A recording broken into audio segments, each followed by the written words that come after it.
If you haven't seen the first part of the Lacerta File, you should go watch it first to find out what the relationship is between the interviewer Ole.k and the interviewee Lacerta.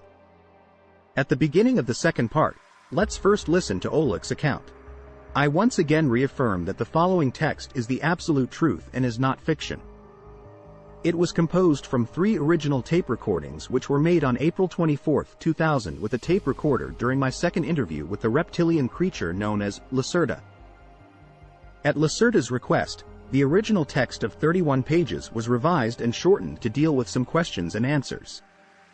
Some existing questions were partially shortened or amended.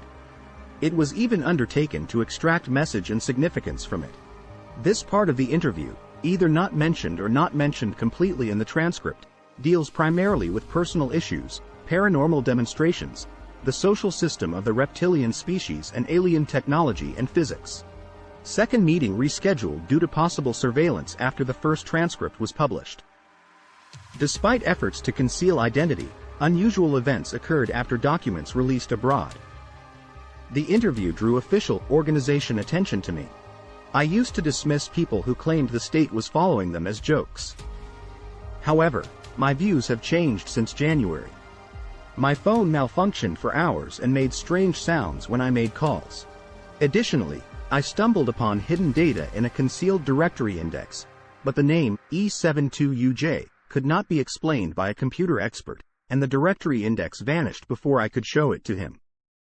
Fortunately, the material was backed up on floppies.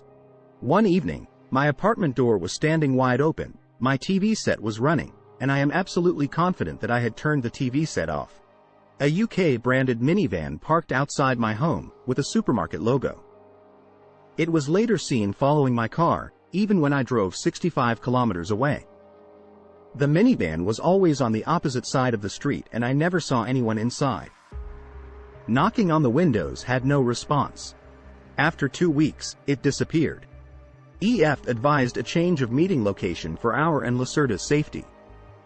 We met on April 27, 2000 in an isolated area and it was unobserved. Once again, all of this may sound strange and paranoid, like a fantasy from a cheap science fiction film.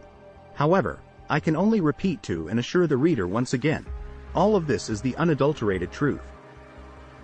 Believe my words or don't believe them. These things have happened and they will continue to happen, whether you believe it or not.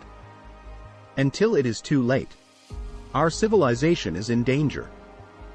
The process of Q&A between Lacerta and myself will begin next. When you read these religious and animosity-ridden comments here, what do you think and feel then? Is the relationship between your species and ours really shaped from that kind of total negation? Does it amaze you that I am not completely angered by that? I had fully expected those kinds of extreme reactions, the programming for the utter negation of another species. Especially the reptilian species, as in your own case, is deeply embedded in each of your own individual consciousnesses. This ancient conditioning stems from the days of your third artificial creation and, biologically speaking, is passed down as an information genome from generation to generation. The identification of my species with the powers of darkness was a primary intention of the village EM, who liked seeing themselves in the role of the powers of light, something which in and of itself represents a paradox, since that humanoid species was extremely sensitive to your sunlight.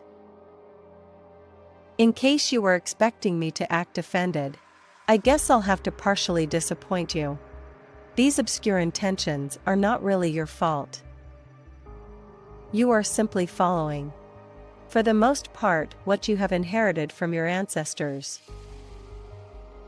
It is indeed actually somewhat disappointing that many of you developed no especially strong individual self-conscience, for this would help you to overcome the conditioning. As I already said, we were in direct contact in the last several centuries with some of your more primitive human tribes. These tribes had themselves succeeded in breaking through the old creation programming. They were able to meet us without tension, hate, and total rejection.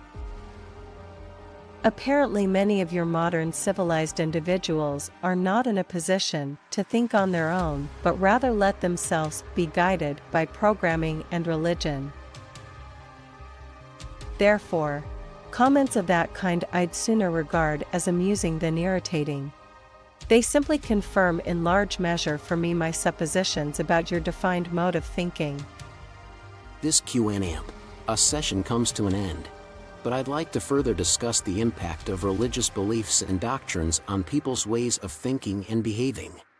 Under such influence, people tend to follow religious dogmas and beliefs while ignoring or excluding other possibilities, resulting in stereotypical impressions and biases towards other species or cultures.